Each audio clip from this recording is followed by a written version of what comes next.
안녕하세요. 고해남 신지훈입니다.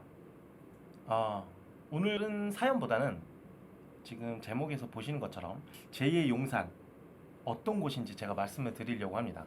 이미 아시는 분들보다는 모르시는 분들이 더 많은 것 같고, 그 다음에 어떤 전문가들도 사실상 이곳에 대해서는 그렇게 많이 얘기는 하진 않아요. 예. 하지만 저는 앞으로 제2의 용산이 바로 이곳이 될 거라고 감히 예측을 해봅니다. 구독과 좋아요 눌러주시고요. 알림 설정까지 해주시면 더 감사하겠습니다. 자, 오늘 영상 시작해 보겠습니다. 제2의 용산을 얘기해 드리기 전에 용산이 어떤 곳인지 이거를 조금 간략하게 설명을 좀 드릴게요. 앞으로 용산 국제업무지구가 어떻게 개발될 것인지 지금 나와 있는 표거든요. 자, 지금 입지 규제 최소 구역으로 규제 특례를 적용을 해서 용적률 1500% 이상, 그 다음에 비주거용 건물 판매라던가 영업 업무시설이라던가 상업시설 등을 70% 이상 갖춰놓겠다라는 거예요. 자, 이곳에는 어떤 것들이 있느냐? 지하도로가 설치가 되고요. 미래항공교통 UAM 사업이 이쪽에 들어와서 모빌리티 허브 역할을 할 거예요. 용산 정비창 부지는 사실상 지금 서울의 국제적인 중심지로 조성하는 것을 목표로 두고 있는데요. 자, 용산 국제업무지구 개발을 하려고 미래공간 기획관을 신설했는데 이게 장관급이에요. 장관급을 신설을 해가지고 만드는데 언제 이 부지에 대한 마스터 플랜이 언제 발표되냐? 올해 하반기에 발표가 될 예정이에요. 자, 지금 용산 정비창 부지를 신중심지, 미래의 신중심지로 재탄생시킨다고 하는데 몇 년째 방치하고 있었어요. 이미 10년 넘게 방치하고 있었어요. 정말 이 금싸라기 같은 땅을 지금 옆에 사진 보시면 이렇게 멋지게 변화할 수 있는 이곳을 지금 나대지 상태잖아요. 그렇죠? 그러다 보니까 이 일대를 미래도시로 지금 변신시켜주겠다라고 얘기를 하는 건데, 자, 이곳에 업무지구하고 상업시설, 그 다음에 국제업무시설, 주거복합, 문화복합 이것들을 다 때려 넣겠다 이거예요. 자, 초고층 건물 사이에 공원과 녹지를 다 펼쳐주고 글로벌 하이테크 기업이 몰려드는 아시안 실리콘밸리로 재탄생시켜주겠다라는 포부를 담고 있습니다. 용산이 제가 볼 땐 정말 투자 1순위 지역은 맞아요. 어마어마한 사업들이 들어오고 어마어마한 개발 계획을 갖고 있잖아요. 자, 마리나 원을 찾은 오세훈 선생이 낙후된 도심을 유연하게 복합 개발하겠다라고 공언했습니다. 자, 여기에 보면 싱가포르에 있는 마리나 원을 방문해서 땅의 용도를 구분하지 않고 자율성을 부여를 해서 유연한 개발을 유도를 했다라는 거예요. 주거, 업무, 문화, 교육 등을 다 한 곳에서. 자, 이 얘기는 뭐냐면 하나의 단지 내에서 주거도 하고 업무도 하면서 문화시설을 즐기고 교육을 학교를 지어놔서 교육까지 한다는 건데, 이거를 어떻게 하느냐? 그냥 엘리베이터만 타고 내가 사는 곳에서 업무시설로 가고요. 내가 사는 곳에서 문화시설로 가고요. 내가 사는 곳에서 아이들을 교육시키는 거예요. 자, 이것을 한 곳에다가 지은 거예요. 이걸 도심복합 개발이라고 하는데, 자, 이거를 어떻게 하느냐? 우리나라에서는 낙후된 도심 안에서 복합 개발을 하겠다라고 한 거예요.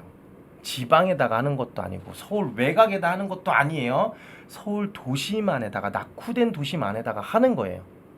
그거를 용산에다가 적용을 시켜주겠다라는 거죠. 용산에 정비창 부지에다가. 자, 지금 보시는 이 사진은 어디라고 생각하십니까? 바로 오 시장이 지난달 말에 방문했던 이곳이 마리나 원이라는 곳이에요. 이제 준공된 지 5년밖에 안 됐어요. 준공된 지. 자, 이 마리나 원 겉에서 보면 그냥 밋밋하죠. 잘 몰라요. 그냥 어찌 보면은 글쎄 뭐 가산동이라던가 성수동이라던가 이런 곳에서 볼 수 있는 지식산 센터하고 비슷하게 생겼어요. 그렇지 않나요? 자, 그런데 내부를 보면 이렇습니다. 녹지가 있고요. 굉장히 디자인적으로가 그러니까 내 집 안에 이런 녹지가 있어요. 그리고 여기 보시면 입주민들만 사용 가능한 풀장도 있어요. 그러니까 문화를 즐기는 거죠. 외곽에 나가서 수영장을 즐기는 게 아니라 그냥 내 집 안에서 다 즐기는 거예요. 1000가구 정도의 주거 형태가 있는데 이 중에 20%가 넘는 비율을 가지고 있는 게 원룸이에요. 원룸. 이 원룸 가격이 어땠느냐? 이 마리나원 레지던스라고 MOR이라고 불리우는 원룸의 매매가가 2018년 기준이에요. 2018년 기준 15억 2천만 원이었어요. 월세는 350만 원이에요. 투룸 같은 경우에는 2018년에는 600만 원이었거든요.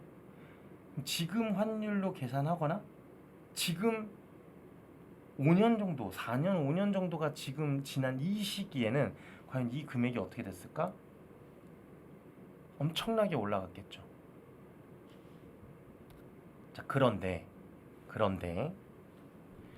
세운지구의 초고층 개발을 검토하고 있다고 합니다. 초고층 개발을. 서울 세운상가도 초고층 개발을 검토를 하는데 오 시장이 뭐라고 얘기했냐? 용산 같은 복합단지로 용도와 용적률 규제 완화가 핵심이잖아요. 용산 같은 복합단지로 개발을 하겠다라고 검토한 건데 자, 세운상가도 용산처럼 자, 이 말은 뭐냐? 용산하고 똑같은 거예요. 제2의 용산인 거예요. 이곳이 제2의 용산인 곳입니다. 지금 보시면 이곳이 세운지구예요. 지금 현재 세운지구. 여기가 지금 3지구인 힐스테이트가 올라가는 3지구죠. 주변이 지금 다 헐었어요. 자, 이곳들을 지금 초고층 개발을 한다고 하면 다시 그리겠죠, 설계를. 왜냐? 지금 안 하고 규제가 더 완화가 돼서 초고층 개발을 하게 된다라고 하면은 수익률이 더 나올 거 아니에요. 근데 이렇게 안 해도 이미 세운 재정비 촉진 지구는요, 지금 있는 개발을 하더라도 멋있어요. 그리고 충분한 것 같은데 보세요. 녹지 생태 도심을 조성을 완료했을 때도 이렇게 멋있어요. 도심 안에서 이런 고밀도 개발을 하는 건데 여기에 추가적으로 초고밀 개발을 용산처럼 개발하겠다라는 거예요. 자, 보세요. 용산 정비창 부지를 개발을 하고 세운지구를 개발을 해요. 근데 우리는 여기 개발을 하는 곳에는 직접적으로 투자를 못 하겠죠. 당연히 못 하죠. 여기는 전부 상업지잖아요. 한다고 하면은 지금 수십억씩 들고 들어가서 상가를 사야 돼요. 입주권 하나, 주상복합에 대한 입주권 하나 따내기 위해서 상가를 수십억씩 들고 들어가야 돼요. 용산 정비창 부지 마찬가지죠. 자, 그러면 우리는 어디를 봐야 되냐? 인근 지역에 저층 주거지를 우리는 항상 눈여겨봐야 됩니다. 원효로, 한강로 이 일대를 굉장히 유심히 봐야 돼요. 뭐 여기 보면 이촌동도 있겠죠. 용산 같은 경우는 정비창 부지 인근은. 자, 그러면 세운지구는 어디를 봐야 되냐?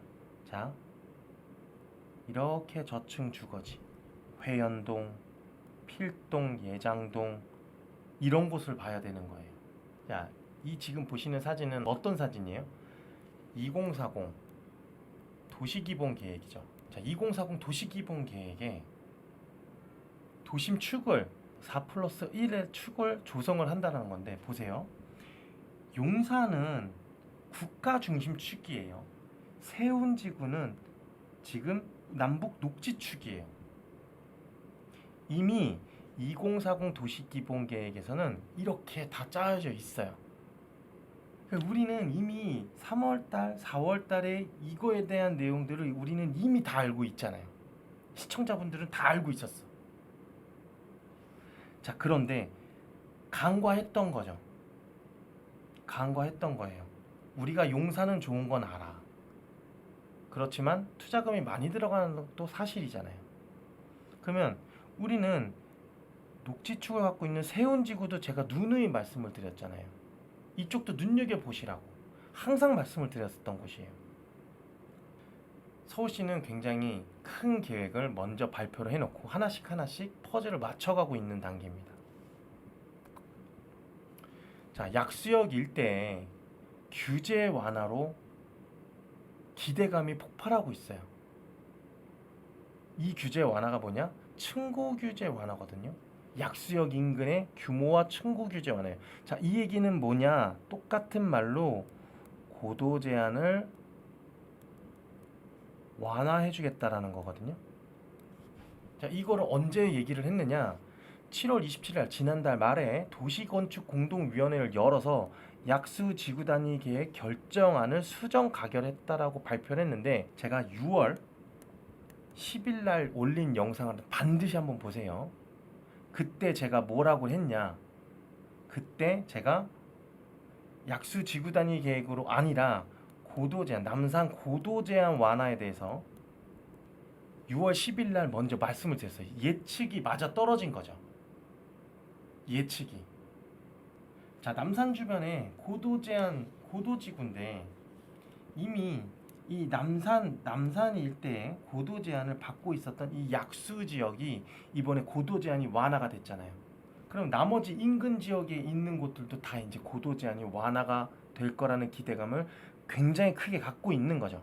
저는 그때 6월 10일 날 올려드린 영상에도 말씀드렸지만 저랑 상담 받으신 모든 분들한테도 저는 반드시 99% 확신한다라고 말씀을 드렸어요.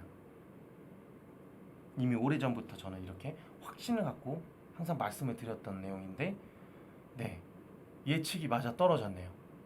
그쵸? 자, 저뿐만이 아니라 시청자 여러분들께서도 용산 투자를 원할 거예요. 근데 용산 투자하려면 투자금이 많아야 되겠죠. 그죠? 지금 신축으로 오피스텔 하나가 들어가려고 하더라도 정비창 부지 인근에 보통 평균적으로 투자금이 5억에서 6억 정도는 들고 들어가셔야 돼요.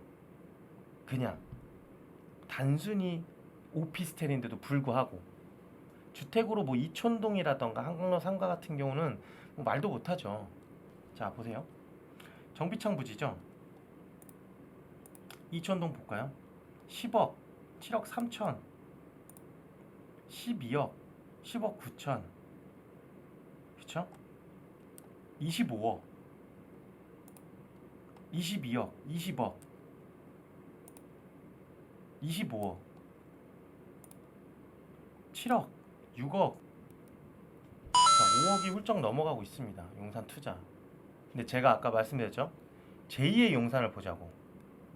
제2의 용산, 저는 이곳이 바로 세운지구이면서 우리가 눈여겨봐야 되는 곳이 어디냐? 인근지역 플러스 저층 주거지.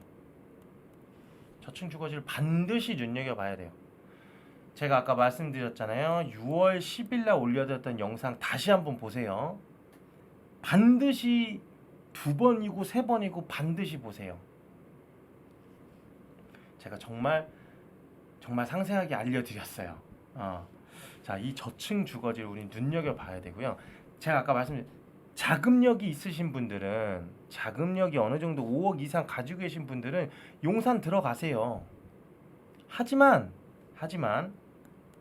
나는 지금 1, 2억밖에 자금 여력이 안 된다. 근데 나 용산 같은 곳에 투자하고 싶다 하시는 분들은 이 인근 지역들을 반드시 눈여겨보세요. 정말 저는 여기 이곳에다가 별표를 아무리 쳐놔도 아깝지가 않은 것 같아요. 아무리 쳐놔도 용산처럼 수익률 어마어마하게 날 곳으로 감히 예측합니다. 고도 제한도 예측을 했잖아요. 맞았잖아요. 세운지구 기회를 잡으시는 분들, 1, 2억의 기회를 잡으시는 발 빠르신 그분들한테는 정말 용산 못지않은 큰 수익률 가져다 줄 거라고 저는 정말 감히 또 예측을 해봅니다. 자, 여러분, 진정 부유해지고 싶다면 소유하고 있는 돈을 벌어다 줄 수 있도록 하라. 이 얘기는 미국의 석유 사업가인 존 데이비스 록펠러가 한 얘기인데요. 자, 이 얘기는 어떤 얘기냐? 돈을 벌어다 줄 수 있도록 만들으라는 거예요. 부동산을 통해서 받는 월세라던가 일하지 않아도 얻어지는 소득들을 말을 하는 거예요. 내가 벌어둔 돈을 그냥 통장에 넣어둘 것이 아니라 돈이 스스로 일할 수 있도록 투자 소득을 만드시라는 거죠. 여러분들도 돈을 벌어다 줄 수 있는 것을 만드셨으면 좋겠어요. 제2의 용산, 제가 오늘 말씀드렸던 제2의 용산, 세운지구, 특히나 저층 주거지, 인근 지역의 저층 주거지 반드시 눈여겨보시고요. 모르시겠다, 전화 주세요. 저와 상담할 수 있는 방법은 전화를 주시고 오세요. 오셔서 제가 어떤 지역에 어떤 추천 물건들이 있는지 제가 알려드릴게요. 그렇게 해서 기회를 잡아보세요. 혼자 해선 절대 안 됩니다. 도와드릴 테니까 언제든지 연락 주세요. 자, 오늘 영상 여기서 마치겠습니다. 감사합니다.